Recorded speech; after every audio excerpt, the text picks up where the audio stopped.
When I started the first internet company, Zip2, with my brother and another person, Greg Curry, it wasn't really with the thought of being wealthy. I've got nothing against being wealthy, but it was just from the standpoint of wanting to be part of the internet. And I figured if we could make enough money to just get by, that would be okay.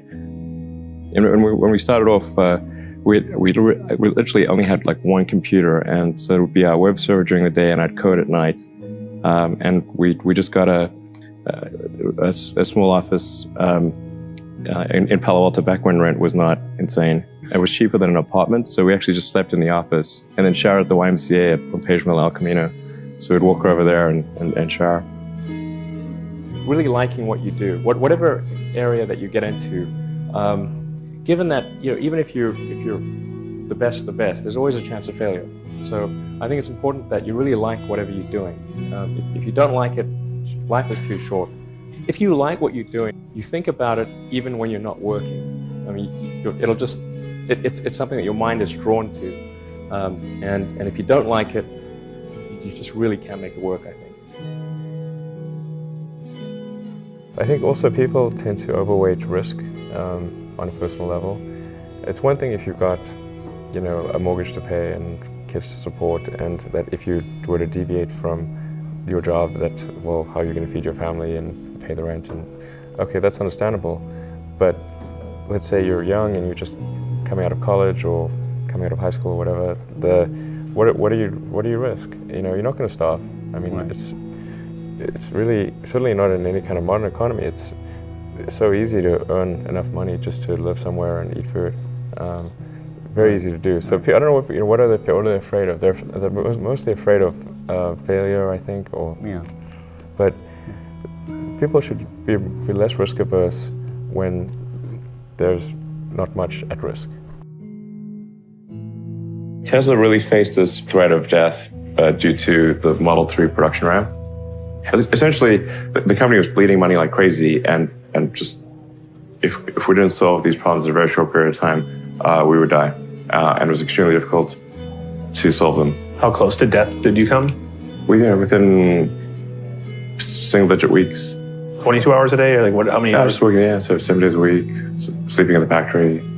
I worked in the paint shop, general assembly, body shop. You ever worry about yourself imploding? Like it's just too much? Absolutely.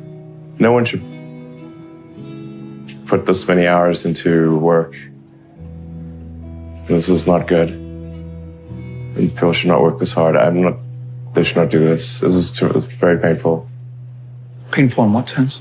It hurts my brain and my heart. So this is not recommended for anyone. I just did it because if I didn't do it, then good chance Tesla would die. We want to have a future that is inspiring and exciting.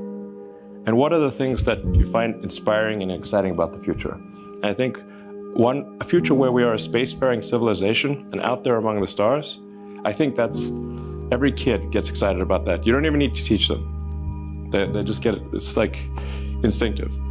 And so it's very important for us to have reasons to be excited about life. Like when you wake up in the morning, it can't just be about problems. It's got to be more than that. So, I think a future where you can say, hey, even if it's not you, there's going to be people out there we can have a base on the moon. We're going to have a city on Mars, maybe go further, moons of Jupiter and everything. I think that's a very exciting future. Where do you sleep tonight?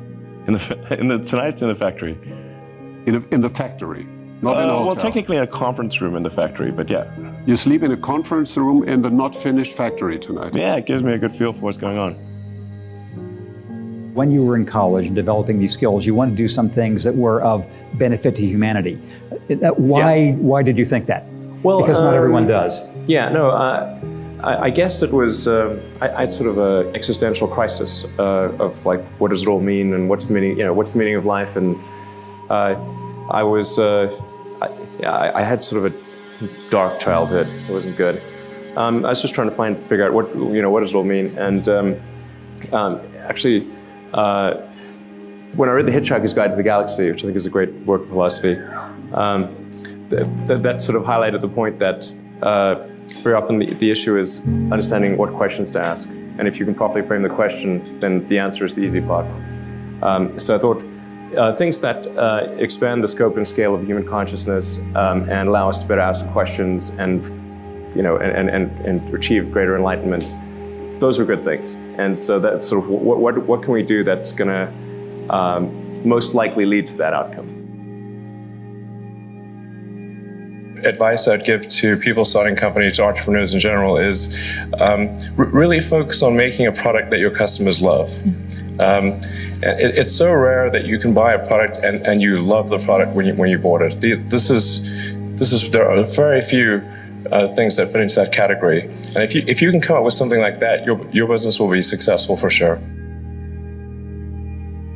When you had that third failure in a row, did you think, I need to pack this in? Never. Why not? I don't ever give up.